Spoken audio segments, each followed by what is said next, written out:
الحمد لله وكفى والصلاة والسلام على عباده الذين اصطفى خصوصا على أفضلهم وخاتم النبيين محمد الأمين وعلى آله وصحبه أجمعين. أما بعد فأعوذ بالله من الشيطان الرجيم. بسم الله الرحمن الرحيم. رب اشرح لي صدري ويسر لي امري واحلل عقدة من لساني يفقهوا قولي.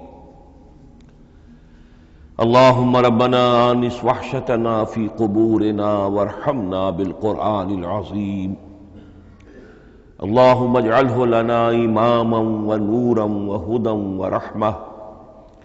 اللهم ذكرنا منه ما نسينا وعلمنا منه ما جهلنا وارزقنا تلاوته آناء الليل وآناء النهار واجعله لنا حجة يا رب العالمین آمین. کل دو نشستوں میں تعارف قرآن کے ضمن میں جن عنوانات پر گفتگو ہو چکی ہے ان میں سے ایک تشنہ رہا قرآن حکیم کی ترتیب اور تقسیم. اس کی تدوین کے بارے میں گفتگو ہماری مکمل ہو چکی تھی کہ قرآن حکیم کی تدوین 3 مراحل میں مکمل ہوئی. اولاً خود حضور صلی اللہ علیہ وسلم نے اللہ تعالی ہی کے حکم سے قرآن مجید کو مرتب کر دیا اور اس مرتب شکل میں امت کو منتقل کیا. ترتیب معین ہو چکی تھی لیکن وہ کتابی شکل میں ما بین الدفترین جمع نہیں ہوا. اس کے بعد دوسرا مرحلہ آیا حضرت ابوبکر صدیق رضی اللہ تعالی عنہ کے عہد خلافت کے دوران، جب بہت سے حفاظ شہید ہو گئے جنگ یمامہ میں تو تشویش پیدا ہوئی کہ قرآن حکیم کو کتابی شکل کے اندر مرتب بھی کر لیا جائے، جمع کر لیا جائے. چنانچہ یہ کام حضرت ابوبکر صدیق کے عہد خلافت میں پورا ہو گیا اور اس کے لیے مصحف کا نام حضرت عبداللہ ابن مسعود کی تجویز پر حضرت ابوبکر صدیق رضی اللہ تعالی عنہ نے طے کیا. لیکن اس کے چونکہ ابھی پڑھنے کے انداز میں لوگوں کو کافی آزادی دی گئی تھی کہ اپنے اپنے لہجے کے مطابق لوگ پڑھ سکتے ہیں، تو اس سے محسوس ہوا کہ اب اس کے لکھنے کے انداز میں بھی فرق آ رہا ہے. تو اس لیے ضرورت محسوس ہوئی کہ اس کا ایک اسکرپٹ، ایک رسم الخط جو متفق علیہ ہو، اجماعی ہو، وہ طے کر دیا جائے. چنانچہ یہ تیسرا مرحلہ حضرت عثمان رضی اللہ تعالی عنہ کے عہد خلافت میں طے پایا. اسی لیے اس کو مصحف عثمانی کہتے ہیں، اس لیے کہ وہ رسم الخط اب ہمیشہ کے لیے طے ہے. اس کے آفیشل نسخے تیار کیے گئے اور بڑے بڑے شہروں میں جو بھی اس وقت اس مسلمان ممالک تھے ایک ایک نسخہ بھیج دیا گیا اور باقی نسخے جو ہیں وہ طرف کر دیے گئے. تو اس طریقے سے گویا کہ ربع صدی کے اندر یہ تینوں مرحلے جو ہیں مکمل ہو گئے ہیں. اور جیسا کہ میں نے عرض کیا، سب تسلیم کرتے ہیں کہ جو قرآن آج ہمارے پاس ہے وہ وہی ہے بعینہ جو محمد الرسول اللہ نے اپنی امت کو دیا تھا.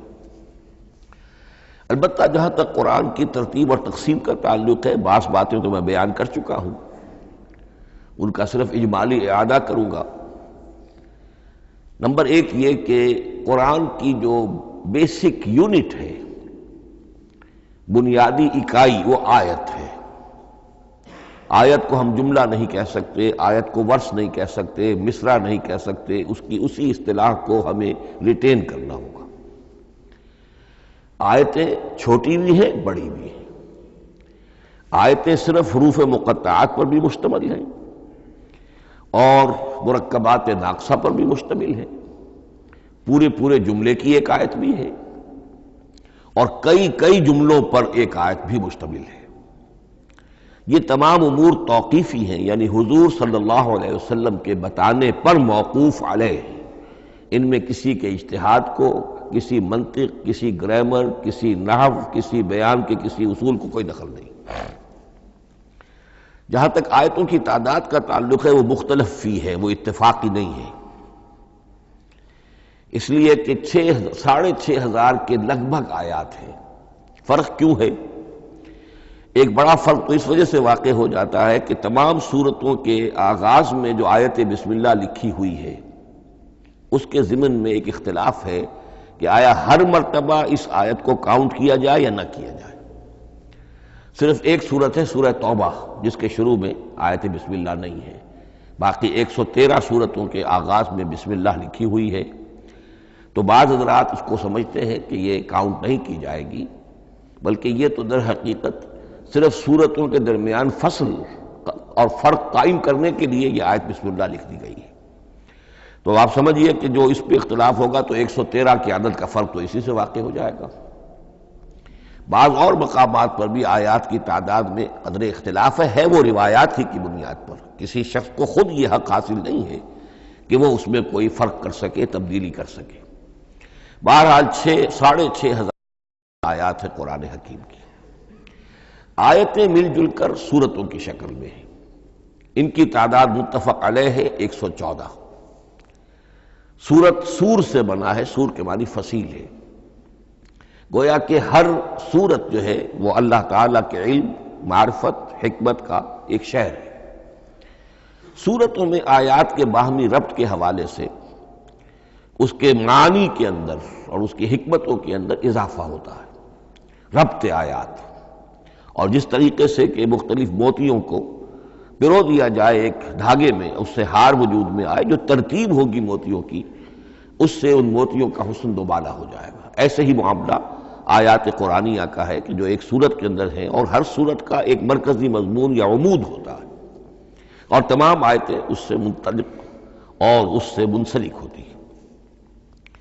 ان سورتوں کے بعد جیسا کہ میں نے عرض کیا، دور صحابہ میں ہمیں صرف ایک اصطلاح اور ملتی ہے، حزب اور یا منزل۔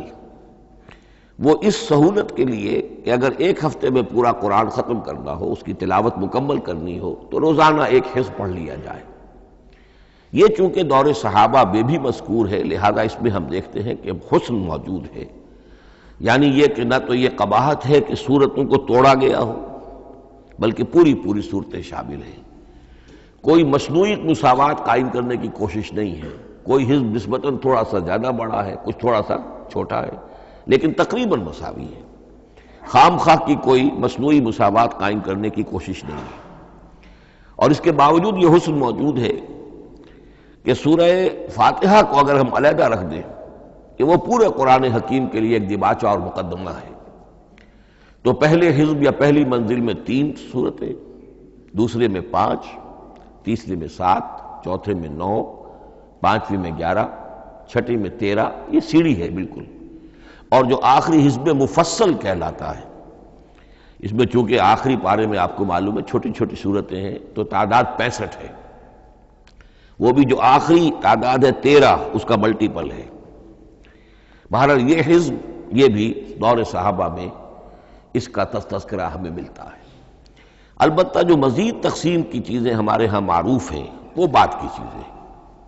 رکوعوں میں طویل صورتوں کو تقسیم کیا گیا تاکہ ایک رکعت میں اگر طویل صورت میں سے کوئی آیات پڑھنی ہے تو اس طرح پڑھی جائیں کہ مضمون ٹوٹے نہ۔ یہ حجاج ابن یوسف کے زمانے میں یہ کام ہوا ہے اور بڑے غور و فکر سے ہوا، اور واقعتاً محسوس ہوتا ہے کہ معنوی جو ربط اور تعلق ہے اس کو ملحوظ رکھا گیا ہے۔ لیکن جو دوسری تقسیم ہمارے ہاں معروف ہو گئی ہے اور وہ پاروں کی ہے، اول تو یہ معلوم نہیں کہ یہ تقسیم کب ہوئی، مجہول الزمان ہے یہ۔ نمبر 2 یہ کہ اس میں یہ زیادتی بھی نظر آتی ہے کہ سورتوں کی فصیلیں توڑ دی گئی ہیں، گویا کہ ایک مصنوعی مساوات قائم کرنے کے لیے کہ 30 دن میں اگر قرآن مجید ختم کرنا ہو، ہر مہینے میں ایک ختم قرآن کوئی شخص کرنا چاہے تو روزانہ ایک پارہ پڑھ کر، لیکن یہ کہ اس میں وہ حسن موجود نہیں ہے، بلکہ یہ قباحت موجود ہے کہ سورتوں کاٹ دی گئی۔ اس کے بعد اب جو بات مجھے عرض کرنی تھی وہ یہ ہے کہ زیادہ عرصہ نہیں گزرا کہ قرآن حکیم کی ترتیب اور تقسیم کے ضمن میں ایک اور حقیقت سامنے آئی ہے، اور یہ حقیقت یہ ہے کہ قرآن حکیم کی سورتوں کے گروپس ہیں۔ اب یہ چونکہ ایک بالکل ماضی قریب کا معاملہ ہے، اس سے پہلے یہ ذکر موجود نہیں تھا۔ اول تو یہ بات بھی مان لیجئے کہ قرآن مجید میں ترتیب اور نظم، اس کے بارے میں ہمارے اسلاف نے نہ کوئی زیادہ محنت کی اور نہ انہوں نے سمجھا کہ اس میں کوئی خاص ربط ہونا ضروری ہے۔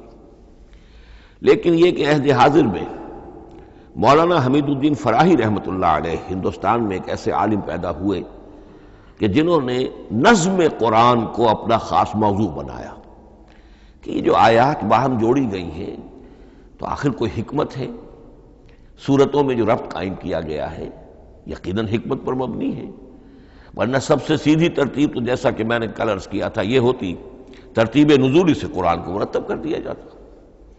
لیکن یہ کہ صورتیں آپ کو معلوم ہے طویل صورتوں میں ایسا بھی ہے کہ وہ ایک وقت میں نازل نہیں ہوئی بلکہ متعدد اوقات میں، اور سورہ بقرہ جو ہے وہ تقریباً 2 سال میں اس کی جو تنزیل ہے وہ مکمل ہوئی۔ تو پھر کچھ آیتوں کو جوڑنا، کس کو کہاں رکھنا ہے، کس کو کہاں رکھنا ہے، تو یہ حضور صلی اللہ علیہ وسلم نے خود کیا ہے، اللہ تعالیٰ کے حکم سے کیا ہے، تو یہ چیزیں حکمت سے خالی تو نہیں ہو سکتی۔ تو انہوں نے اس کو خاص اپنا موضوع بنایا اور ان کے سامنے بعض حقائق آئے ہیں، وہ حقائق ہیں جو اب میں آپ کے سامنے بیان کر رہا ہوں۔ اس میں ایک اشکال ہو سکتا ہے، اسے میں چاہتا ہوں کہ پہلے رفع کر دوں کہ یہ چیز اگر ہمارے اسلاف کے نظر میں نہیں آئی اور ان کی توجہ ادھر نہیں ہوئی تو یہ تو گویا کہ ایک بڑی مشکوک سی بات ہوگی۔ قرآن مجید کے علم کے ضمن میں گویا کہ متقدمین کے فہم پر ہمیں کچھ طعن کرنا ہوگا، لیکن یہ بات درست نہیں ہے۔ قرآن مجید ایک ایسی کتاب ہے جس کے بارے میں خود حضور نے جو فرمایا لا تنقضی عجائبہ، اس قرآن کے عجائب کبھی ختم نہیں ہوں، ولا یخلق عن کثرت الرد، بار بار کے پڑھنے سے اس پر کوئی پرانا پن، کوئی بوسیدگی طاری نہیں ہوگی، ولا یشبع منہ العلماء، اور کبھی اہل علم اس سے سیری محسوس نہیں کریں گے۔ تو قرآن مجید لا تنقضی عجائبہ، جیسے جیسے دنیا آگے بڑھ رہی ہے، تمدن آگے بڑھ رہا ہے، علم انسانی جو ہے مادی فزیکل سائنسز کا علم آگے بڑھ رہا ہے، قرآنی حقائق اور مبرہن ہو رہے ہیں اور واضح ہو رہے ہیں اور نکھر رہے ہیں۔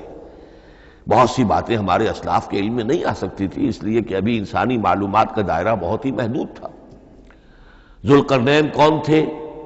اب چونکہ تاریخ مفسرین کے علم میں نہیں تھی تو سکندر اعظم کو سمجھا گیا کہ ذوالقرنین ہے، حالانکہ سکندر کی شخصیت اور ذوالقرنین کی وہ شخصیت جو قرآن میں بیان ہوئی ہے دونوں میں کوئی مناسبت ہے ہی نہیں۔ اسی طریقے کا معاملہ یہ کہ نظم قرآن کا ایک پہلو کہ جو ابھی پوری طریقے سے آشکارا نہیں ہوا تھا، یہ دور وہ ہے کہ جس میں اللہ کی فضل و کرم سے وہ بات بھی اب کھل کر سامنے آئی ہے، اور اس سے در حقیقت توثیق ہو رہی ہے حضور کے اس فرمان کی کہ لا تنقضی عجائبہ، اس کے عجائب کبھی ختم نہیں ہوں گے۔ انسان محنت کرے گا، کوشش کرے گا، یہ ہیروں کی ایک ایسی کان ہے جس میں سے اور ہیرے نکلتے چلے جائیں گے۔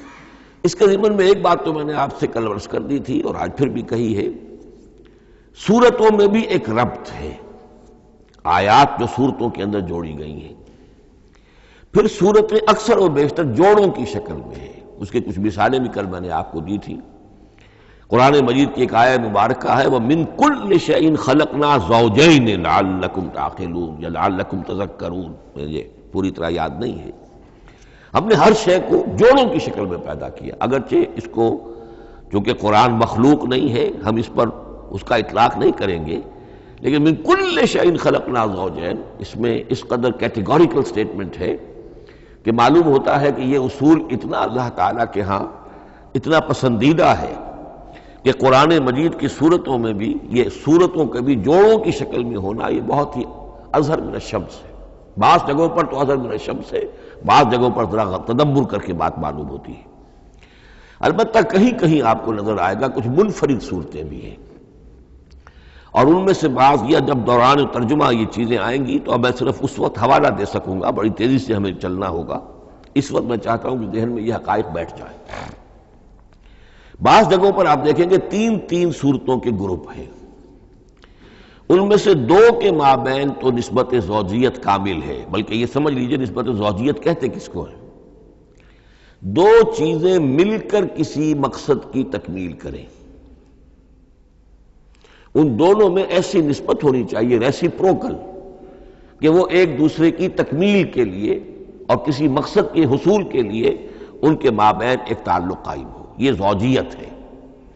اسی طریقے سے قرآن مجید میں جب صورتیں آتی ہیں جوڑوں کی شکل میں، تو کسی مضمون کا ایک رخ وہ ایک صورت میں آ جائے گا، اس کا دوسرا رخ دوسری صورت میں آ جائے گا، اور دونوں مل کر، جسے ہم کہتے ہیں تصویر کے دونوں رخ، وہ رخ مکمل ہو جائیں گے، بات پوری ہو جائے گی۔ البتہ بعض جگہوں پر ہے کہ تین صورتوں کے سب گروپس ہیں۔ میں اس معاملے میں گروپ کا لفظ ریٹین کر رہا ہوں، اس لیے کہ قدیم تو یہ تصور تھا نہیں، جدید اصطلاح ہے، تو اس میں چونکہ اب بہت سے الفاظ انگریزی زبان کے اب اردو میں آ گئے ہیں کہ اس کی جگہ کوئی اور بہت ہی کوئی کوشش کر کے لفظ آیا جائے تو وہ شاید زیادہ عام فہم نہیں ہوگا، یا عام فہم ہے۔ تو گروپس اور سب گروپس، چھوٹے گروپ بڑے گروپ، تو یہ چھوٹے گروپ جو ہے تین صورتوں کے، ان میں سے دو کے مابین تو نسبت زوجیت بتمام و کمال ہوگی، اور تیسرے کی حیثیت ضمیمے کی ہوگی۔ اس کی مثالیں بعد میں آئیں گی۔ البتہ یہ جو ضمیمے ہوتے ہیں خود ان کے، یا جو دوسری منفرد صورتیں ہیں، خود ان میں آپ کو فصل کے ساتھ نسبت زوجیت مل جائے گی۔ اس سے آگے چلیے، اب اصل ہے وہ شے جس کو میں آج چاہتا ہوں بیان کرنا۔ قرآن حکیم کی صورتوں کی ایک گروپنگ اس اعتبار سے سامنے آئی، کچھ صورتیں مکی پھر مدنی، پھر مکی پھر مدنی، پھر مکی پھر مدنی، پھر مکی پھر مدنی۔ ایسا کیوں ہے؟ بڑی قابل غور بات ہے، اس میں کوئی حکمت ہے؟ اور عجیب بات یہ سامنے آئی، اس اعتبار سے بھی قرآن کے 7 گروپ بنتے ہیں۔ ہر گروپ میں ایک یا ایک سے زائد مکی صورت، اور پھر ایک یا ایک سے زائد مدنی صورتیں، ایک گروپ پورا ہو گیا۔ دوسرے گروپ میں پھر ایک یا ایک سے زائد مکی صورت، پھر ایک یا ایک سے زائد مدنی صورتیں، وہ پھر گروپ مکمل ہو گیا۔ یہ گروپ بھی قرآن حکیم میں 7 ہیں۔ یہ گروپ جو ہے قرات کے لیے نہیں ہے، یہ گروپ جو معنوی تقسیم ہے، غور و فکر کے اعتبار سے، کہ ہر گروپ کا ایک عمود ہے، ایک مرکزی مضمون ہے، اور جس طریقے سے صورتیں دو مل کر ایک مضمون کی تکمیل کرتی ہیں، اسی طرح ہر گروپ کی مکی اور مدنی صورتیں مل کر ایک بڑے مضمون کی تکمیل کرتی ہیں۔ اس طریقے سے گویا کہ یہ قرآن مجید میں 7 گروپ ہیں بڑے بڑے، جو کہ جس میں کہ صورتیں جو ہیں وہ جمع کی گئی ہیں۔ مثلا میں اب آپ کو اشارتاً بتا دوں، پہلے گروپ میں سورہ مکی جو ہے وہ صرف ایک ہے، سورہ فاتحہ، تعداد میں تو ایک ہے، وہ اپنے حجم کے اعتبار سے چھوٹی بھی ہے لیکن بہت بھاری صورت ہے۔ وَلَقَدْ آتَيْنَاكَ سَبْعًا مِنَ الْمَثَانِي وَالْقُرْآنَ الْعَظِيمِ، محض اس صورت کو بھی قرآن عظیم کہا گیا ہے۔ لیکن ایک صورت مکی سورہ فاتحہ، پھر 4 طویل ترین صورتیں مدنی، بقرہ، آل عمران، نساء، مائدہ۔ دوسرے گروپ میں 2 صورتیں مکی، 2 مدنی، الانعام، الاعراف مکیات، الانفال، التوبہ مدنیات۔ تیسرا گروپ چلتا ہے، 14 صورتیں مسلسل چلی جا رہی ہیں مکی، سورہ یونس سے، سورہ یونس، سورہ ہود، سورہ یوسف، سورہ رعد، سورہ ابراہیم، چلتے جائیے، سورہ حجر، سورہ نحل، سورہ بنی اسرائیل، سورہ کہف، سورہ مریم، سورہ طٰہٰ، سورہ انبیاء، سورہ حج اور سورہ مومنون، 14 صورتیں۔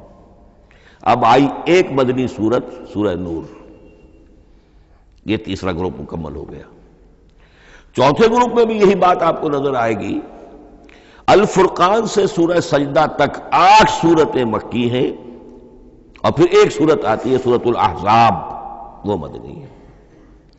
اب یہ جو ایک ایک صورتیں آئی ہیں، سورہ نور اور سورہ احزاب، ہر شخص کو اندازہ ہو جائے گا یہ آپس میں جوڑے کی شکل رکھتی ہیں، ان کے مضامین بہت ایک دوسرے سے مشابہ ہیں، بہت مشابہ ہیں، لیکن یہ کہ وہ اس طریقے کا جوڑا نہیں ہے کہ اسی گروپ میں ان کا جوڑا موجود ہو، اس کا جوڑا جو ہے وہ دوسرے گروپ میں ہے۔ پھر آئیے 5واں گروپ ہے، سورہ سبا سے احقاف تک، یہ 13 صورتیں مکی ہیں، اور پھر سورہ محمد صلی اللہ علیہ وسلم سے سورۃ الحجرات تک 3 صورتیں مدنی ہیں، یہ کل 16 صورتیں ہیں۔ چھٹے گروپ میں سورہ قاف سے سورہ واقعہ تک 7 صورتیں، یہ مکی ہے، اور سورہ حدید سے سورہ طلاق تک 10 صورتیں مدنی ہیں، یہ 17 صورتیں ہیں۔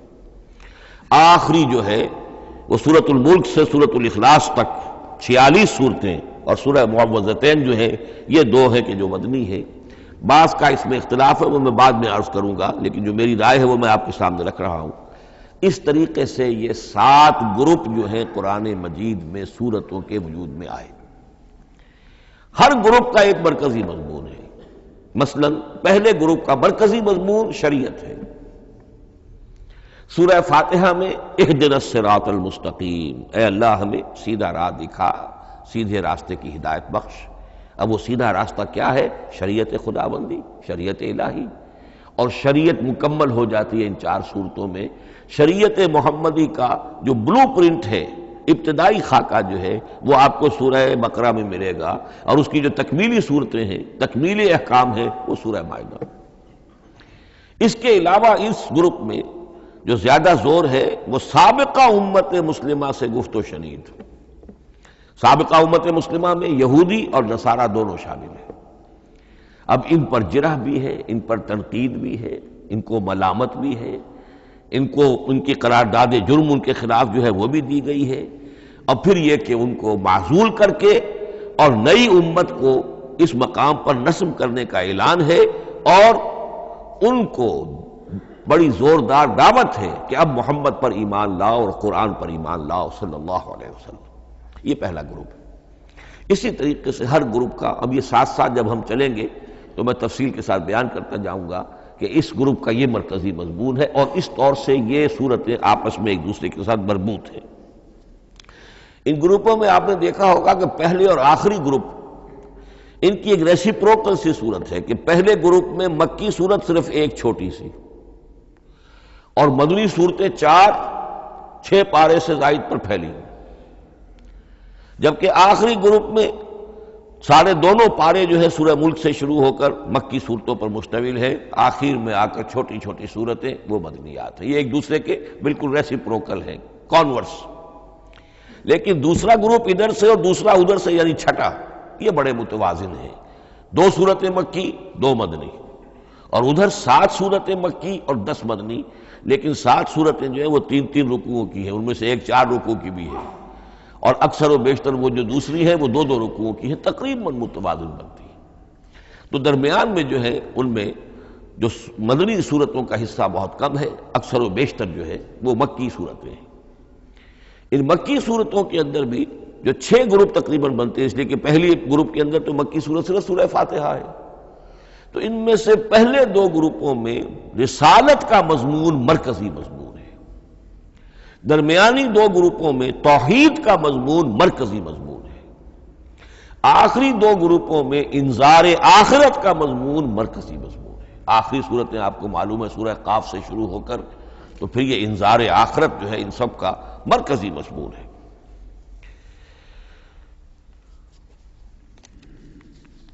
مدنی قرآن جو ہے یہ بھی آپ نوٹ کر لیجئے کہ کل قرآن کا 1/3 ہے تقریباً، اور اس 1/3 کا 2/3 پورا کا پورا پہلے گروپ میں آ گیا ہے۔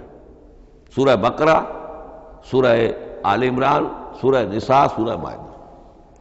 باقی تو پھر جا کے سورہ احزاب، سورہ نساء، پھر 3 چھوٹی صورتیں، پھر آخر میں 2 بہت چھوٹی چھوٹی صورتیں، سورہ انفال اور سورہ توبہ۔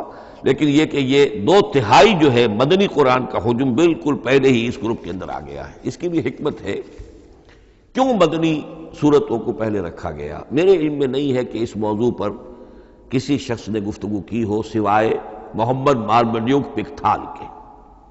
میرے علم کی حد تک ہو سکتا ہے کہ کسی اور مفسر نے، کسی محقق نے کوئی بات کہی ہو اس سے بھی زیادہ وزنی کہی ہو، لیکن میرے علم کی حد تک مارمڈیوک پکتھال نے اپنے ترجمہ کیا ہے انگریزی میں، اس کے دیباچے میں اس موضوع پر گفتگو کی ہے، بہت ہی عمدہ بات کہی ہے۔ انہوں نے کہا کہ جب یہ قرآن نازل ہو رہا تھا تو اصل اہمیت ایمان کی تھی، پہلے لوگ ایمان لائیں، اور پھر جو ایمان لائے ان کو پھر احکام دیے گئے کہ یہ کرو اور یہ نہ کرو، یہ حلال ہے، یہ حرام ہے، یہ فرض ہے، وغیرہ وغیرہ۔ لیکن جب ایک امت وجود میں آ گئی، امت کے وجود میں آنے کے بعد اب نسلاً مسلمان پیدا ہو رہے ہیں، ان کے ہاں اب ضرورت پہلے اسلام کی ہے، چاہے بچہ چھوٹا ہی ہے، پہلے اسے احکام سکھائے جائیں گے. بچہ چھوٹا ہی ہے، نماز پڑھنی سکھائی جائے گی. بچہ چھوٹا ہی ہے، روزہ رکھنا سکھایا جائے گا. تو امت کے اس طرح تشکیل پا جانے کے بعد اب اصل اہمیت جو ہے وہ احکام کی ہو گئی ہے. احکام اب مقدم ہے اور ایمان کا معاملہ جو ہے وہ اس کے بعد مؤخر ہے. کوئی شخص بالغ ہوگا، ذہین ہوگا، فطین ہوگا، غور و فکر کی صلاحیت سے اگر اللہ تعالیٰ نے اسے بہرور کیا ہوگا پھر وہ حقیقت ایمان تک رسائی حاصل کرے گا. ورنہ یہ ہے کہ عام ایک مسلمان جو ہے اسے جہاں تک احکام کا تعلق ہے ان پر تو عمل کرنا ہی ہے. تو یہ بڑی میں سمجھتا ہوں کہ ذہانت پر مبنی بات ہے کہ جو محمد مارملیوک پکتھال نے کہی ہے اور مجھے اس سے اتفاق ہے. اب آئیے اگلا معاملہ، اگلی بحث، اگلا موضوع. قرآن کا موضوع کیا ہے؟ کیا قرآن فلسفے کی کتاب ہے، سائنس کی کتاب ہے؟ کیا یہ جیولوجی کی کتاب ہے، فزکس کی کتاب ہے، کس چیز کی کتاب ہے؟ تو پہلی بات یہ سمجھیے، قرآن کا موضوع ہے انسان، لیکن انسان کی اناٹمی نہیں، انسان کی فزیولوجی نہیں، انسان کی اینتھروپولوجی نہیں، کچھ نہیں، انسان کی ہدایت. یہ ہدایت کا لفظ بنیادی ہے قرآن مجید کے لیے. چنانچہ دیکھیے ذرا نوٹ کر دیجئے، سورہ بقرہ کے شروع ہی میں ھدی للمتقین، پھر اس کے وسط میں ھدی للناس. سورہ یونس میں فرمایا ھدی ورحمۃ للمؤمنین. سورہ لقمان میں فرمایا ھدی ورحمۃ للمحسنین. سورۃ البقرہ اور النحل میں فرمایا، نمل میں ھدی وبشریٰ للمؤمنین. آل عمران میں وموعظۃ للمتقین، ھدی وموعظۃ للمتقین. پھر 3 مرتبہ الہدی هو الذی ارسل رسولہ بالہدی ودین الحق لیظہرہ علی الدین کلہ. الہدی، ہدن نکرہ ہے، الہدی معرفہ ہو گیا، یعنی ہدایت کاملہ، ہدایت تامہ، ہدایت ابدی. اسی طرح سورۃ النجم میں فرمایا وَلَقَدْ جَاءَهُم مِّن رَّبِّهِمُ الْهُدَىٰ.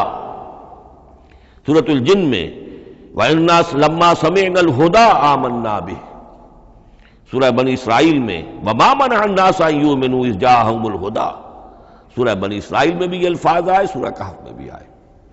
تو قرآن کا موضوع ہے ہدایت، اور اس کو اب ذہن میں رکھیے کہ انسان کے علم کے 2 گوشے ہیں.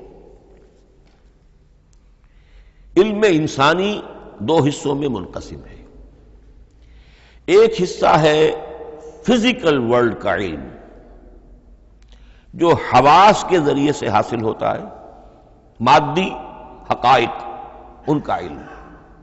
حواس خمسہ، ہمارا دیکھنا، سننا، سونگھنا، چکھنا، چھونا، یہ تمام صلاحیتیں ہیں، ان سے کچھ معلومات حاصل ہوتی ہیں، اور عقل کا یہ کمپیوٹر ان کو پروسیس کرتا ہے، اس سے نتائج نکالتا ہے، نتائج نکال کے سٹور کر لیتا ہے.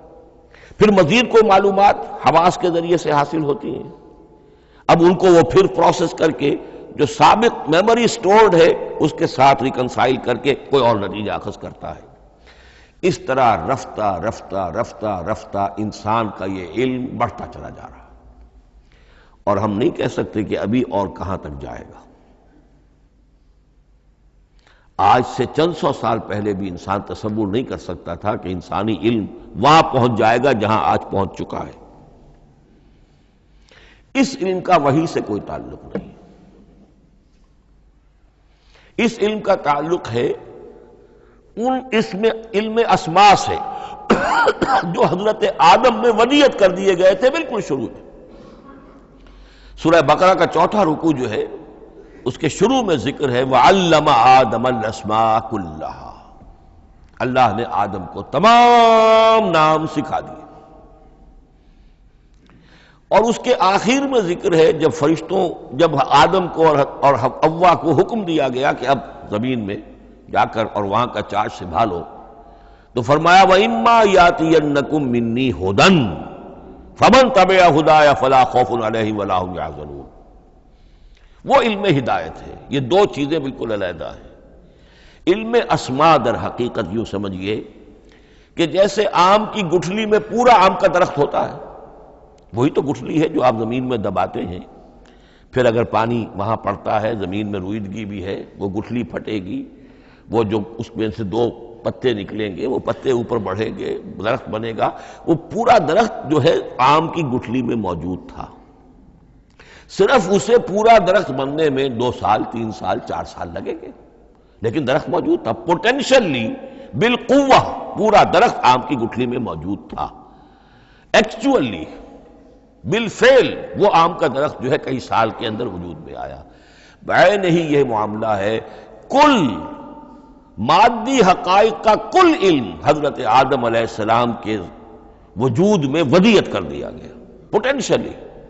اب اس کی ایکسفولیشن ہو رہی ہے، وہ بڑھتا جا رہا ہے، برگ و بار لا رہا ہے، اور یہ علم جو ہے اس کا تعلق جیسا کہ میں نے عرض کیا آسمانی ہدایت سے نہیں ہے، اب یہ خود رو پودا ہے، بڑھتا چلا جا رہا ہے، اور کہاں تک پہنچے گا؟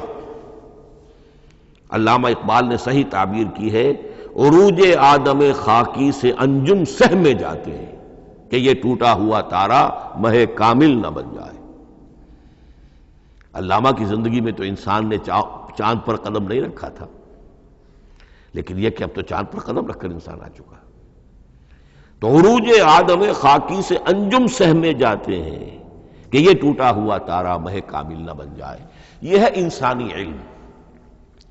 اس انسانی علم کے ساتھ اگر وہ علم وہی علم ہدایت نہ ہو تو یہ علم جو ہے بجائے خیر کے شر بن جاتا ہے۔ آج وہ شیطانی قوت بن چکا ہے، وہ علم ہلاکت کا سامان بن چکا ہے، تباہی کا ذریعہ بن چکا ہے۔ لیکن اس کے ساتھ دوسری بات ضروری تھی جو کہ وحی کے ذریعے سے آنے والا علم تھا، فَإِمَّا يَأْتِيَنَّكُم مِّنِّي هُدًى فَمَن تَبِعَ هُدَايَ فَلَا خَوْفٌ عَلَيْهِمْ وَلَا هُمْ يَحْزَنُونَ۔ یہ علم الہدایت جو ہے یہ در حقیقت قرآن حکیم میں آ کر مکمل ہو گیا ہے۔ اس کے لیے بھی میں چاہتا ہوں کہ بات آپ سمجھ لیں، اس میں جو ارتقاء ہوا ہے، پہلی کتابیں نازل ہوئیں ان میں بھی ہدن تو تھی، کل بھی میں نے آپ کو آیت سنائی تھی سورہ مائدہ کی، انا انزلنا التوراۃ فیہا ھدی و نور، ہم نے تورات نازل کی تھی، اس میں ہدایت بھی تھی، نور بھی تھا۔ اسی رکوع میں 7واں رکوع ہے وہ سورہ مائدہ کا، انجیل کے بارے میں، فیہ ھدی و نور، اس میں بھی ہدن بھی تھی، ہدایت بھی تھی، نور بھی تھا۔ لیکن یہ ہدایت اور یہ نور درجہ بدرجہ ترقی کر رہا ہے، یہاں تک کہ کامل ہوا ہے، قرآن میں آ کر الہدا بن گیا ہے۔ اب یہ ہدن نہیں، الہدا، کامل ہدایت نامہ۔ اس کی وجہ کیا ہے؟ دیکھیے، ایک بچے کو اگر آپ تعلیم دینا چاہتے ہیں تو اس کی ذہنی سطح کو ملحوظ رکھے بغیر تو نہیں دے سکتے۔ آپ چاہے پی ایچ ڈی استاد رکھ دیں کسی بچے کے لیے، بچہ بھی پرائمری کی تعلیم پا رہا ہے، وہ پی ایچ ڈی کا استاد کیا کچھ پلا دے گا اس کو، کیا پڑھا دے گا اس کو؟ اس کی اپنی استعداد جو ہے ابھی اتنی کم ہے کہ اسی کی مناسبت سے اسے تعلیم دی جائے گی، رفتہ رفتہ وہ آگے بڑھے گا، یہاں تک کہ وہ اپنے پوری عقل کے اور شعور کی پوری شدت اور قوت کو پہنچ جائے گا، بلوغت کو پہنچ جائے گا۔ اب اسے آخری علم پڑھایا جائے گا، اب اسے فلسفہ پڑھایا جائے گا، پہلے وہ ہسٹری پڑھ رہا تھا، اب فلسفی آف ہسٹری پڑھے گا۔ اس حوالے سے تدریجاً اللہ تعالیٰ نے تورات میں صرف احکام ہے، حکمت ہے ہی نہیں، انجیل میں حکمت ہے، احکام ہے ہی نہیں، دونوں مل کر ایک بات کو مکمل کرتی ہیں۔ تورات میں صرف احکام ہے، حکمت ہے ہی نہیں۔ جیسے کہ میں نے عرض کیا تھا، بچے کو آپ بتا دیتے ہیں بھئی روزہ ٹوٹ جاتا ہے اس طریقے سے، روزے کا مطلب یہ ہے اب دن بھر کھانا کچھ نہیں ہے، چاہے بچہ ابھی 6 سال کا ہے، 7 سال کا ہے، 8 سال کا ہے، آپ بتا رہے ہیں احکام تو دے دیے جائیں، یہ کرو یہ نہ کرو، یہ ڈوز ہیں یہ ڈونٹس ہیں، تو احکام عشرہ، دی 10 commandments، احکام دیے گئے، حکمت نہیں۔ ابھی حکمت کا تحمل ان کے لیے ممکن نہیں تھا، ابھی وہ عہد طفولیت ہے نوع انسانی کا۔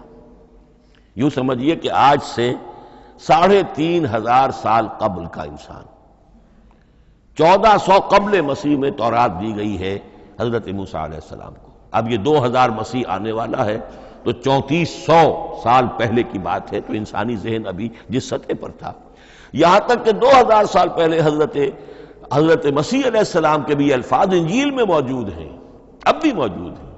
اپنے حوارین سے آپ نے فرمایا تھا ابھی مجھے تم سے اور بھی بہت سی باتیں کہنی تھیں مگر ابھی تم ان کا تحمل نہیں کر سکو گے، جب وہ فارقلیت آئے گا تو تمہیں سب کچھ بتائے گا۔ یہ پیشین گوئی تھی محمد الرسول اللہ صلی اللہ علیہ وسلم۔ ابھی تم تحمل نہیں کر سکتے، ابھی 600 برس اور چاہیے تمہاری ذہنی بلوغت کے لیے۔ تو الہدا مکمل ہوا ہے قرآن حکیم میں آ کر۔ البتہ ایک نقطہ اس میں نوٹ کیجئے، قرآن مجید اگرچہ کتاب ہدایت ہے، سائنس کی کتاب نہیں ہے، لیکن اس میں سائنٹیفک فینومینا کی طرف اشارے موجود ہیں، چونکہ قرآن مجید ان تمام جو بھی یہ کائناتی حقائق ہیں ان سب کو آیات الہیہ قرار دیتا ہے۔ ان فی خلق السماوات والارض واختلاف اللیل والنہار والفلک التی تجری فی البحر بما ينفع الناس وما انزل اللہ من السماء من ماء فاحیا به الارض بعد موتها وبث فیها من کل دابۃ وتصریف الرياح والسحاب المسخر بین السماء والارض لآیات لقوم یعقلون۔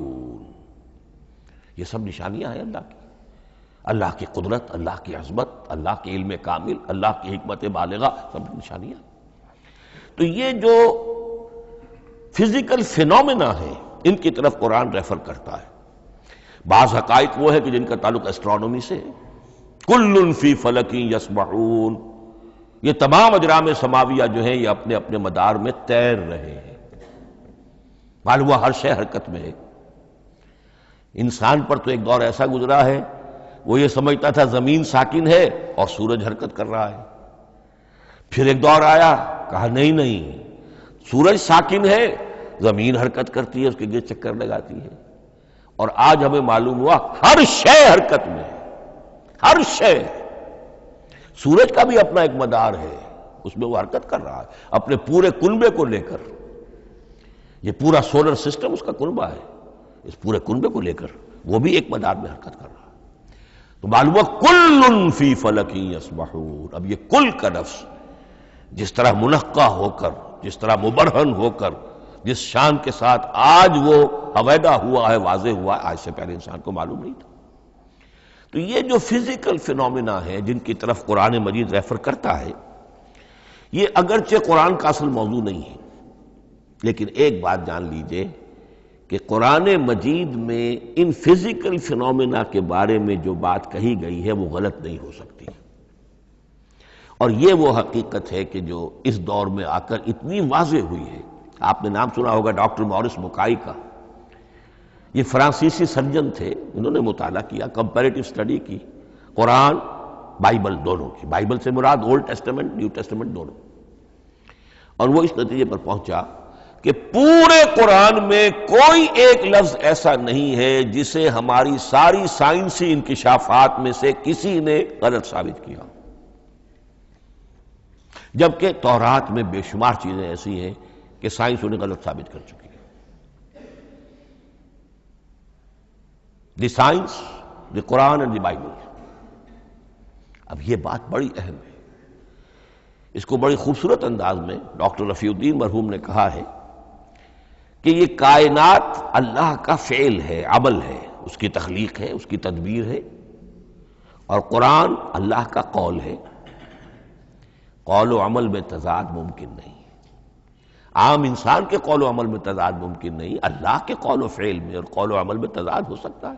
ہاں یہ ہو سکتا ہے کہ ایک دور میں انسانوں نے بات سمجھی نہ ہو، ان کا ذہن وہاں تک پہنچا نہ ہو، ان کی معلومات کا دائرہ ابھی اس حد تک ہو کہ ان حقائق تک نہ پہنچا ہو، لیکن جیسے جیسے وقت آئے گا مزید حقائق منکشف ہوں گے اور یہ بات اور زیادہ سے زیادہ واضح سے واضح تر ہوتی چلی جائے گی کہ جو کچھ قرآن میں لکھا ہے وہی برحق ہے۔ ہاں آج سے پہلے انسانی ذہن اس حد تک رسائی حاصل کرنے کا اہل نہیں تھا، اور یہ ہے در حقیقت آیت قرآن حکیم کی۔ یہ سورہ حامیم السجدہ کی لاسٹ بٹ ون آیت ہے، سنریہم آیاتنا فی الآفاق وفی انفسہم حتی یتبین لہم انہ الحق۔ ہم انہیں دکھاتے چلے جائیں گے اپنی نشانیاں آفاق میں بھی انفس میں بھی. سنریہم آیاتنا فی الآفاق وفی انفسہم حتی یتبین لہم، یہاں تک کہ یہ بات پوری طرح نکھر کر مبرہن ہو کر ان کے سامنے واضح ہو جائے گی انہ الحق، کہ قرآن حق ہے. اور اسی کی حقیقت جو ہے، جیسا کہ میں نے عرض کیا، ایک تو مورس بکائی کو ذہن میں رکھیے، اور ایک اور شخص کینیڈا میں ایک بہت بڑا ڈاکٹر ہے کہ جو امبریولوجسٹ ہے، اور اس کی جو ٹیکسٹ بکس ہے جو امبریولوجی پر، علم جنین، یعنی رحم مادر میں جو بچے کی پرورش ہوتی ہے، کیسی ہوتی ہے، کن کن سٹیجز سے گزر کر ہوتی ہے، یہ علم جنین یا امبریولوجی، تو سٹینڈرڈ ٹیکسٹ بک ہے دنیا میں اس کی، ڈاکٹر کیتھل مور کی. اور وہ حیران رہ گیا کہ میں نے جب قرآن کا مطالعہ کیا کہ آج سے 1400 برس قبل، جبکہ نہ مائکروسکوپ تھی، نہ ڈسیکشن ہوتا تھا ابھی ہیومن باڈی کا، یہ حقائق جو قرآن بیان کر رہا ہے، وَلَقَدْ خَلَقْنَا الْإِنسَانَ مِنْ صُلَالَةٍ مِّن مَّاءٍ مَّهِينٍ ثُمَّ جَعَلْنَاهُ نُطْفَةً فِي قَرَارٍ مَّكِينٍ ثُمَّ خَلَقْنَا النُّطْفَةَ عَلَقَةً فَخَلَقْنَا الْعَلَقَةَ مُضْغَةً فَخَلَقْنَا الْمُضْغَةَ عِظَامًا فَكَسَوْنَا الْعِظَامَ لَحْمًا. یہ کہاں سے معلوم ہوئے؟ اور واقعہ یہ ہے کہ اس سے زیادہ صحیح تعبیر ممکن نہیں. تو یہ حقائق ذہن میں رکھیے کہ اگرچہ قرآن مجید سائنس کی کتاب نہیں ہے، لیکن جن سائنسی حقائق یا جن سائنسی فنومینا کی طرف قرآن نے ریفر کیا ہے وہ یقیناً حق ہے، چاہے تاحال ہم ان کی حقانیت کو نہ سمجھ پائیں. مثلا آج بھی مجھے نہیں معلوم کہ قرآن جو 7 آسمان کہتا ہے تو وہ 7 آسمان سے کیا مراد، مجھے نہیں معلوم، لیکن مجھے یقین ہے کہ ایک وقت آئے گا کہ انسان سمجھے گا کہ ٹھیک ٹھیک یہ الفاظ جو ہیں 7 آسمان، یہ منطبق ہوتے ہیں اس حقیقت پر جو آج ہمارے علم میں آئی ہے، پہلے نہیں آئی تھی. البتہ ایک اور نقطہ جو بہت اہم ہے عملی اعتبار سے، میں نے اسی لیے یہ ساری تمہید کی ہے کہ قرآن سائنس کی کتاب نہیں ہے، نہ سائنس کی ہے نہ ٹیکنالوجی کی ہے. اس حوالے سے ایک بڑا منطقی نتیجہ نکلتا ہے، اور وہ یہ ہے کہ اگر ہمارے اسلاف نے قرآن کی ان آیات کا کوئی خاص مفہوم معین کیا اپنے دور کی معلومات کی سطح پر، ہمارے لیے لازم نہیں ہے کہ ہم اس کی پیروی کریں. سائنسی فنومینا کو جو سائنسی ترقی ہو رہی ہے اس کے حوالے سے سمجھیں گے. یہاں تک کہ اب آخری بات عرض کر رہا ہوں، خود حضور کا فرمان بھی اس میں قطعی نہیں ہوگا. یہ بات بہت ثقیل اور گراں گزرے گی بہت سے لوگوں پر. سائنس اور ٹیکنالوجی میں اگر حضور کی کوئی حدیث بھی سامنے آ جائے تو اس کو بھی ہم کوئی دلیل قطعی نہیں سمجھیں گے. اس کی وجہ کیا ہے؟ ایک واقعہ بہت اہم ہوا حضور کی زندگی میں. حضور جب ہجرت فرما کر تشریف لائے مدینہ منورہ، تو آپ کو معلوم ہے کہ حضور کی پیدائش مکے کی، ساری زندگی آپ نے وہاں گزاری. وہ وادی غیر ذی زرع ہے، وہاں کوئی پیداوار، کوئی زراعت، کوئی کاشت ہوتی ہی نہیں تھی. آپ کو کوئی تجربہ سرے سے نہیں تھا. ہاں تجارت کا تجربہ تھا، بھرپور تجارت کی تھی. یہاں آئے تو آپ نے دیکھا کھجوروں کے سلسلے میں انصار مدینہ تعبیر نخل، وہ اس کا ایک اصطلاح ہے. کھجور ایک ایسا پودا ہے جس کا ایک فیمیل فلاور ہوتا ہے اور ایک میل علیحدہ. اب میل فلاور اور فیمیل فلاور ان دونوں کو قریب لے آئیں تو اس سے اس بات کا زیادہ امکان ہو جاتا ہے فرٹیلائزیشن ہو اور پھل بنے اور زیادہ آپ کو پھل حاصل ہو، فصل زیادہ ہو. اگر وہ فاصلے پر رہیں گے تو ہو سکتا ہے کہ اس کا امکان کم ہو، تو وہ ان کو قریب جوڑ دیتے تھے. حضور نے دیکھا تو آپ نے فرمایا کہ آپ لوگ ایسا نہ کریں تو کیا ہے، یعنی نیچر جو ہے، nature can take care of it self. آخر فطرت ہے، فطرت نے یہ ساری چیزیں بنائی ہیں، آپ ایسا نہ کریں تو کیا ہے. صرف یہ کہا آپ نے روکا نہیں. لیکن ظاہر بات ہے صحابہ کرام کے لیے رضوان اللہ تعالی علیہ مجمعین حضور کا اتنا کہنا بھی گویا کہ حکم کے درجے میں تھا. انہوں نے اس سال وہ کام نہیں کیا، فصل کم ہو گئی. اب وہ ڈرتے ڈرتے جھجکتے جھجکتے حضور کی خدمت میں آئے. حضور آپ نے فرمایا تھا ہم نے وہ نہیں کیا، تعبیر نخل اس سال نہیں کی ہم نے، فصل کم ہوئی ہے. آپ نے فرمایا انتم اعلم بامور دنیاکم. اس کا ایک ایک لفظ یاد کر لیجئے.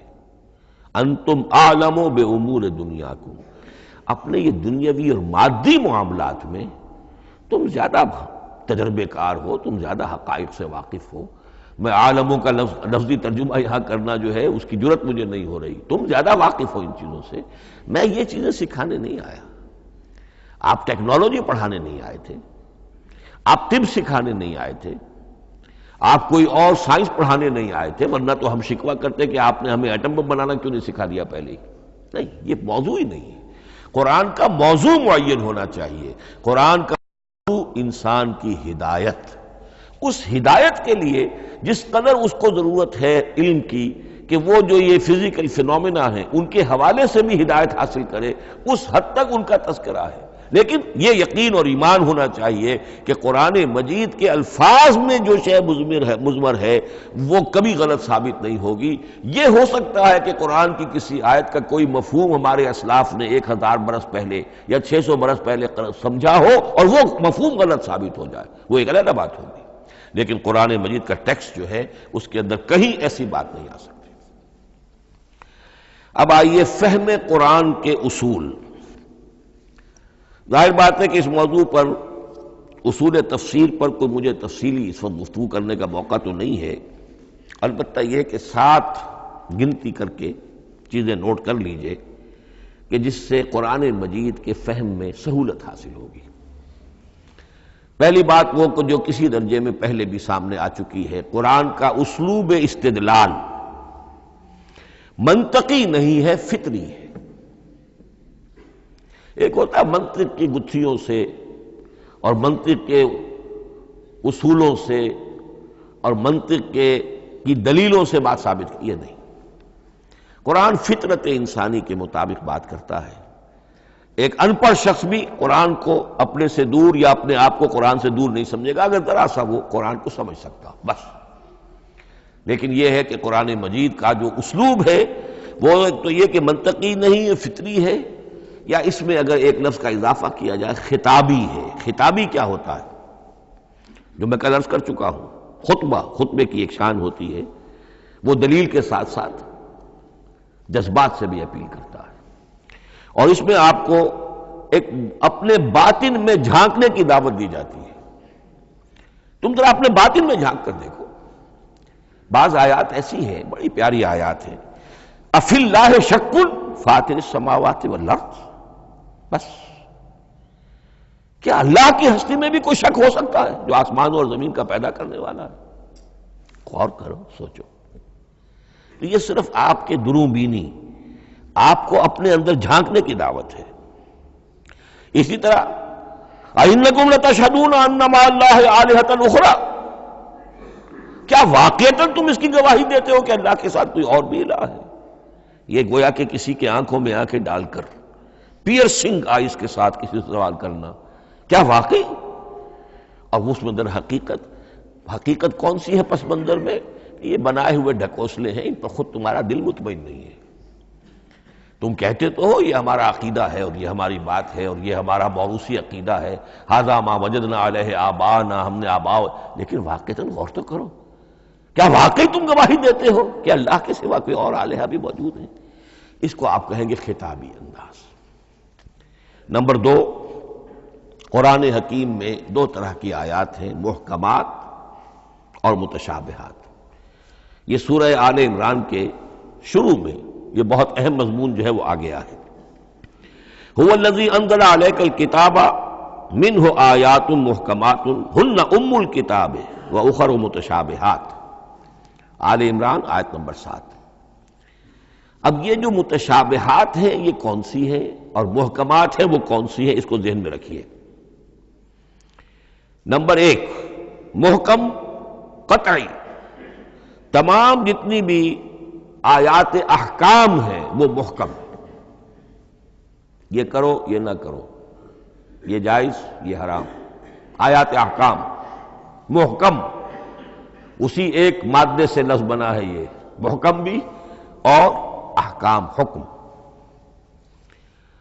البتہ عالم غیب کی ساری خبریں متشابہات میں سے، عالم غیب ہو، عالم ارواح ہو، عالم برزخ ہو، عالم آخرت ہو، ان کے تمام حقائق یہ متشابہات میں سے، ان کو ہم حقیقتاً سمجھ نہیں سکتے، ہمارا تجربہ ہی نہیں، ہمارا کوئی مشاہدہ ہی نہیں۔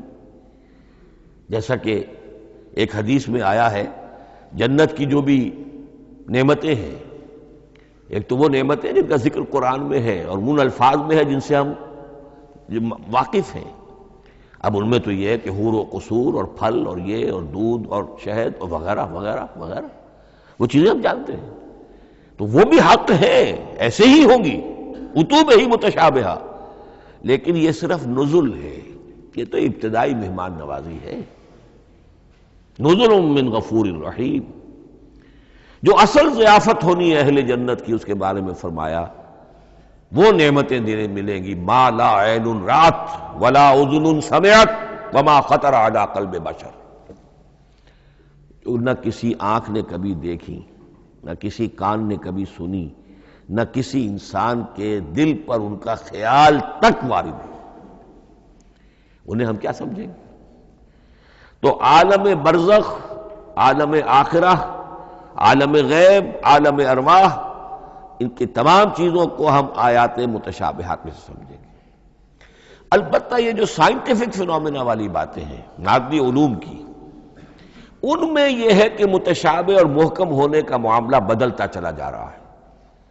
جب تک وہ ہمارا سائنسی علم وہاں تک نہیں پہنچا تھا، وہ آیت ابھی متشابہ تھی، سمجھ میں نہیں آ رہی تھی، لیکن اب جب کہ وہ بات وہاں پہنچ گئی اور کھل گئی بات، اب معلوم ہوا کل فی فلک یسبحون، اب یہ آیت محکمات میں آ گئی، اب یہ وہ بات نہیں رہی کہ جس کا صحیح مفہوم سمجھنا ہمارے لیے مشکل ہو۔ تیسری بات، تفسیر اور تعویل میں کیا فرق ہے؟ تفسیر کا عام طور پر لفظ استعمال ہوتا ہے لفظی طور پر، الفاظ کی بحث، نحوی بحث، قواعد گرامر جو ہے ان کے حوالے سے جو بحث کی جائے گی وہ تفسیر ہے، اور اس کی اصل حقیقت اور مدلول کو سمجھنے کی جو کوشش کی جائے گی وہ تعویل ہے۔ تو یہ دو الفاظ جو ہیں یہ مختلف ہوں گے، تفسیر اور تعویل۔ نمبر 4، تعویل عام اور تعویل خاص، یہ بہت اہم موضوع ہے۔ دیکھیے قرآن مجید نازل ہوا ایک خاص ٹائم اینڈ سپیس پس منظر میں، آج سے 1400 برس قبل 610 عیسوی سے لے کر 632 عیسوی تک نازل ہوا، حجاز میں نازل ہوا۔ اس کی ایک اولین مخاطب قوم تھی، وہ ان پڑھ قوم تھی، امی قوم تھی، پڑھے لکھے شاذ الشاذ کالمعدوم کے درجے میں تھے، وہاں فلسفے کا سوال نہیں، کوئی منطق کی بات نہیں، کچھ بھی نہیں، اور اولین مخاطب وہی ہیں، اور جو بھی حالات ہیں اس وقت کے ان کے حوالے سے بات کی جا رہی ہے۔ اب قرآن مجید کی ہر آیت پر اولاً غور ہوگا اس اعتبار سے جب یہ نازل ہوئی ہے تو اس کا اس وقت کیا مفہوم سمجھا گیا، اس خاص کانٹیکسٹ میں، ٹائم اینڈ سپیس کانٹیکسٹ میں کیا مفہوم سمجھا گیا، یہ ہے تعویل خاص۔ لیکن اب دوسری طرف دیکھیے، یہی کتاب ہدایت ہے ابد الآباد تک کے لیے، اسی کتاب کو 20ویں صدی عیسوی کے انسان کے لیے بھی ہدایت نامہ بننا ہے۔ اگر دنیا طویل ہے اور 500 برس تک ہے تو 25ویں صدی عیسوی کے انسان کے لیے بھی ہدایت نامہ یہی کتاب بننی ہے۔ یہ عرب کے امیین کے لیے ہدایت نامہ تھی تو ایران کے فلسفیوں کے لیے بھی تو ہدایت نامہ تھی۔ لہذا ان الفاظ کے اندر یہ قرآن کے اعجاز کا وہ پہلو ہے جو بہت نمایاں ہے کہ ان الفاظ کے اندر کہ جو ایک خاص کانٹیکسٹ میں نازل ہوئے اور اس وقت ان کا ایک معین مفہوم سمجھا گیا، انہی میں وہ عموم بھی موجود ہے کہ اسی سے ہمیشہ کے لیے ہدایت اخذ کی جا سکتی ہے۔ اس کو ہم کہیں گے تعویل عام، اس کانٹیکسٹ سے ذرا نکال کر اب اس آیت کے الفاظ، اس کا در و بست، اس کا ما سبق، اس کے بعد ما بعد، سیاق و سباق، اس کے حوالے سے بیٹھ کر بات کی جائے۔ تعویل خاص میں شان نزول پیش نظر رہے گا، تعویل عام میں اس آیت کے الفاظ، ان کا در و بست، اور آیت کا سیاق و سباق، یہ زیادہ زیر بحث رہے گا۔ تو معلوم ہوا کہ یہ دونوں چیزیں اپنی اپنی جگہ اہم ہیں۔ نہ تو انسان صرف تعویل خاص تک اپنے آپ کو محدود کر لے، اگر وہ کرے گا تو گویا کہ وہ صرف اس دور کا قرآن پڑھ رہا ہے، آج کا قرآن وہ نہیں پڑھ رہا۔ قرآن کے اندر تو واقعتاً یہ شان ہے کہ میں جس کے لیے الفاظ یہ استعمال کیا کرتا ہوں کہ ہر دور کے افق پر ایک خورشید تازہ کے مانند طلوع ہوگی یہ کتاب۔ معلوم ہوگا آج کا قرآن ہے، یہ ہمیں آج ملا ہے قرآن، اور گویا کہ آج جو ہمیں مسائل اندر پیش ہے ان کا حل ہے جو یہ قرآن پیش کر رہا ہے۔ یہ اس کا اعجاز ہے، یہ اس کا کمال ہے۔ اس اعتبار سے نوٹ کیجئے، تعویل خاص اور تعویل عام، یہ الفاظ کیونکہ بار بار دورہ ترجمہ آئیں گے تو اس لیے میں نے ان اصطلاحات سے چاہا کہ آپ واقف ہو جائیں۔ ایک اور اس میں بات سمجھنے کی ہے، تذکر اور تدبر۔ قرآن سے بنیادی ہدایت حاصل کر لینا، اس کے لیے قرآن انتہائی آسان ہے۔ وَلَقَدْ يَسَّرْنَا الْقُرْآنَ لِلذِّكْرِ فَهَلْ مِن مُدَّكِرٍ۔ ذرا سی انسان کو عربی آتی ہو کہ براہ راست قرآن کا مفہوم آپ کے ذہن اور قلب پر نازل ہوتا چلا جائے، بس قرآن کا اصل جو پیغام ہے، جو اس کی اصل ہدایت ہے، اس کی تمثیل یوں سمجھیے کہ سمندر میں اگر کوئی آئل ٹینکر جو ہے ٹوٹ جائے تو میلوں جو آئل ہوتا ہے وہ سطح سمندر کے اوپر پھیل جاتا ہے، سطح پر رہے گا، نیچے تو جائے گا نہیں۔ تو یوں سمجھیے کہ قرآن مجید کا جو لب لباب ہے، لب لباب، وہ اس کی سطح پر موجود ہے، لیکن اس کے یہ مطلب نہیں ہے کہ صرف سطح ہی سطح ہے، اس کی گہرائی فیتم لس، اس کی گہرائی وہ ہے کہ جس کی کوئی حد نہیں۔ اب اس کے لیے تعمق، گہرائی میں غوطہ زنی کرنا، قرآن میں ہو غوطہ زن اے مرد مسلمان، اس کے اعتبار سے یہ دنیا کی مشکل ترین کتاب، اچھی طرح سمجھ لیجیے، اس کی تہ تک پہنچنا ممکن ہی نہیں۔ غلطی سے ہم کبھی کبھی کسی شخص کی مدح کرتے ہوئے کہہ دیتے ہیں فلاں شخص کو قرآن پر بڑا عبور حاصل ہے۔ ایک عالم دین نے یہ الفاظ میرے بارے میں کہہ دیے تھے، میں نے فوراً ٹوک دیا۔ میں نے کہا آپ کیا، یہ قرآن کی آپ نے گویا کہ قرآن مجید کی شان میں گستاخی کی ہے، قرآن کی توہین کی ہے۔ عبور کہتے ہیں ایک کنارے سے دوسرے کنارے کو چلے جانا، دریا عبور کر لیا، قرآن کے کنارے ہے ہی نہیں، یہ ناپیدا کنار سمندر ہے، اس سمندر کا کوئی کنارہ نہیں، نہ اس کی گہرائی اور نہ اس کے کنارے۔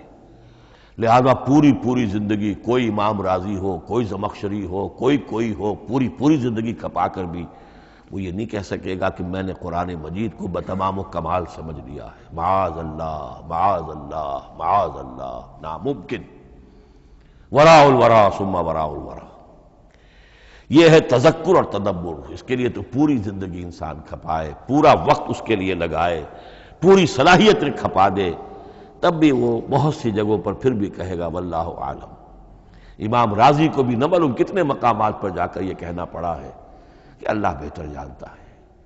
اعلم ان ھذا المقام مقام غامض عمیق محیب، یہ مقام تو بہت محیب ہے، پرہیبت ہے، بہت گہرا ہے، بہت غامض ہے۔ امام رازی کہہ رہے ہیں، 30 جلدوں میں تفسیر لکھنے والا شخص۔